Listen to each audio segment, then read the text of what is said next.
लाल भोजपुरी जिंदाबाद जिंदाबाद जिंदाबाद। आपका नेता कैसा हो? लाल भोजपुरी जैसा हो। मोटरसाइकिल छाप जिंदाबाद जिंदाबाद जिंदाबाद।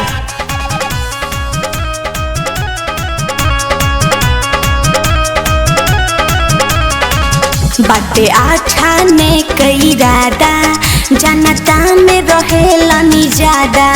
जवन कही है तवन करी है, झूठा करी है नाई वादा, झूठा करी है नाई वादा। बाटे अच्छा ने कई रादा जनता में रहेला नी ज्यादा।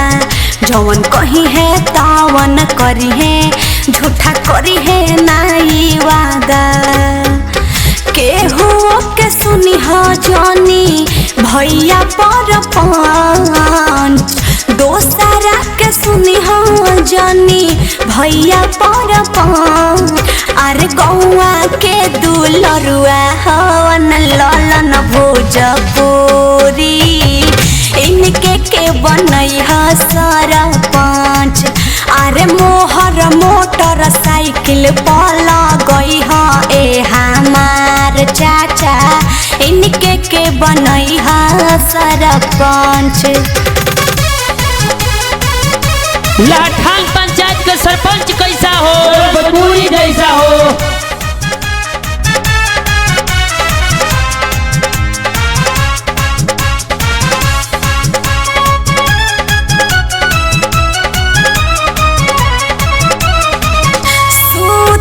भगिया लहठन पंचायत के जगई है, एकता अखंडता के ज्योति जराई है, ज्योति जराई है।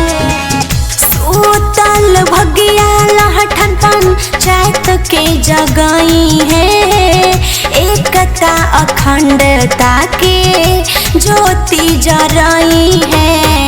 जाति धर्म से उठ के बनिए गुमांच, जाति धर्म से उठ के बनिए गुमांच।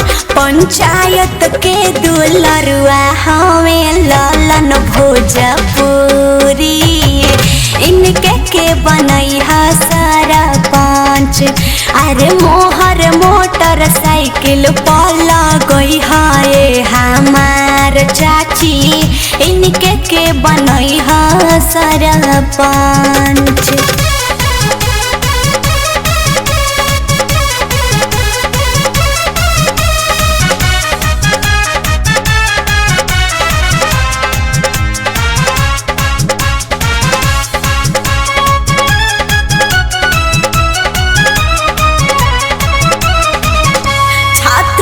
जवान खाती करी है कुछ खास हो, मजदूर किसान लोग के पूरा हो आस हो, पूरा हो आस। ए हो छात्र नौजवान खाती करी है कुछ खास हो, मजदूर किसान लोग के पूरा हो आस हो। भोटवा मार के आई हो तबे घरे करी हलाच, भोटवा मार के आई हो तबे घरे करी हलान। पंचायत के दुलरुआ हमें लालन भोजपुरी, इनके के बनई है सरपंच। अरे मोहर मोटर साइकिल पला गई है सुनर को भौजी, इनके के बनई है सरपंच।